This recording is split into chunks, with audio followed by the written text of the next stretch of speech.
were looking for a real picturesque place, and they talk about the locations in this, and they're like, where did you film that? I was like, Samford University. It's academically rigorous. It blends head and heart together. You guys have made Sanford basketball important. Well, the students seem to be very engaged and very focused and committed. It's a great group of students. It's a great community, a family.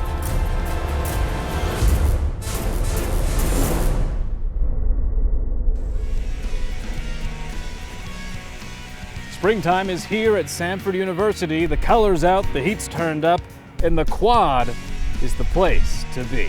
You get outside and you just start, hanging out with all your friends and throwing on frisbees. Everyone's just out, and the quad is such a centralized location that everyone is there, and everyone's just more social. Students and faculty, they're back from a relaxing spring break and ready for the home stretch of the spring semester.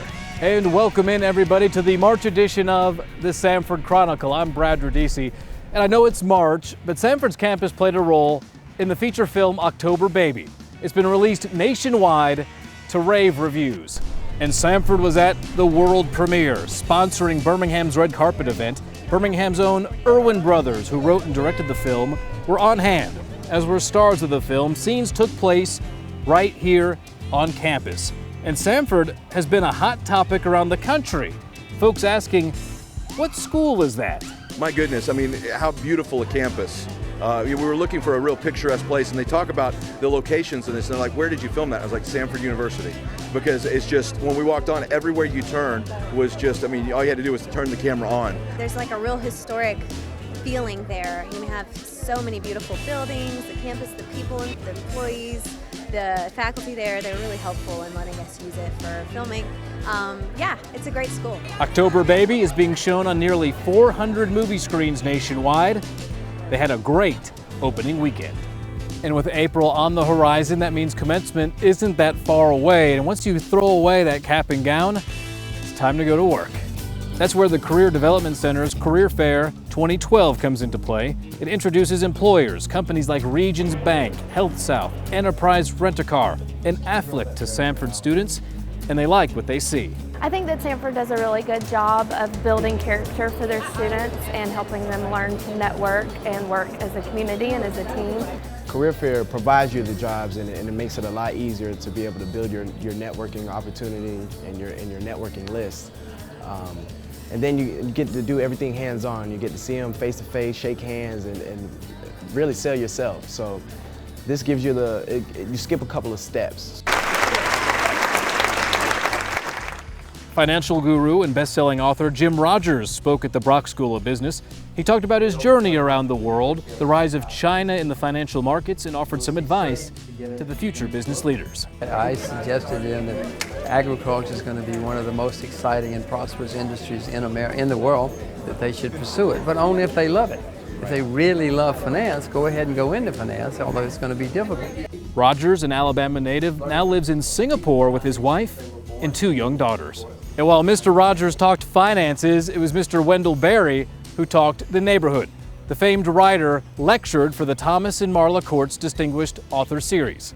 Beeson Divinity School held their annual William E. Conger Lectures, and for the first time ever, a Beeson graduate was the featured speaker, Dr. Ralph Douglas West. He's founded the Church Without Walls in Houston, Texas, and brought his message back to his alma mater. Samford Beeson Divinity now has produced, in its short tenure, I think it really is one of the top tier theological schools in the country right now. And it's producing some incredible talent. And the talent that comes here is academically rigorous, it's challenging, but at the same time, it blends head and heart together. William Conger's wife was recognized at Hodges Chapel just before the lecture began.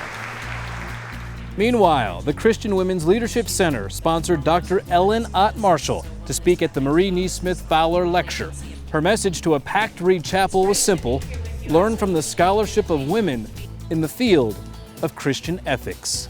And the list of great speakers keeps on growing as former New Jersey Governor Christine Todd Whitman and her husband John were on campus for a couple of days. Governor Whitman spoke about politics in an age of partisanship, a prescription of change. She and her husband also met with students on campus, and in these trying times, she had this advice for Samford students. Well, the biggest advice that I give to them, because when they ask about careers and how to get into careers and how to get into, if they want to get into politics, what they should do, and the basic answer to me for any of that is, what's your passion? What do you really like? What turns you on? Is it education? Is it the environment? Is it criminal justice? What is it? And then when you found that, when you have a pretty good idea of it, then find out where decisions are being made that affect that and start to get involved there. Samford's Cumberland School of Law held a law symposium on palliative care that was open to the public. The panel talked about legal, medical, and ethical issues related to end-of-life care. And while we're talking about the law school, did you know right next to Cumberland was this tombstone right here? It's for Rascal, the only canine to have passed the bar. And Rascal, along with supporters, paraded Centennial Walk in his memory. And there's Judge Carroll, dean of the law school, holding a picture of Rascal. There was a cookout where, of course, they served hot dogs, all in honor of a great law student. Rascal never flunked a test. We are near perfect law students, but Rascal was the perfect law student. Always lots of fun out there. Speaking of fun, let's talk about the big stage, or should I say, the big dance. Samford's women's basketball team, they were in the NCAA tournament once again. So how did the ladies get there? Well, they made a run in the Southern Conference tournament, cruising to their second straight conference championship, beating Appalachian State. And while the ladies did come up short against second-seeded Duke in the big dance, Mike Morris knows his team is headed in the right direction. And I told our team, and particularly our seniors, you guys have made Samford basketball important, particularly nationally and relevant nationally, where you have a great support, got a great university that supports you, but you have a great fan base, and people know who we are, not just in Alabama, not in the Southeast, but nationally. Also, the ladies, they did get to enjoy raising the victory flag for their Southern Conference championship. And with the spring semester in full swing, the School of the Arts often entertains us in places like this, the Brock Recital Hall, and they never disappoint. The faculty string quartet gets us started with their debut performance. They lit up this hall as the Flanagans, Ruth Marie, and Jared Balance played to a captive audience. Also entertaining the masses, the school's concerto area. Along with the Samford Orchestra, students Leah Doss, John Robertson, Andrew Adair, and Garrett Brown performed to standing ovations at the Wright Center. They were selected to entertain after a university-wide competition back in December. Just another stellar performance from the School of the Arts. Well, folks, that's all the time we have here on the Samford Chronicle, but remember samford.edu for the latest news here on campus. Also check us out on Facebook, Twitter, and YouTube. And before we go, I want to give out a special thanks to Stephen Lyles for helping me on the Chronicle this month. Till next time, I'm Brad Radisi. I leave you with more sights and sounds from the School of the Arts.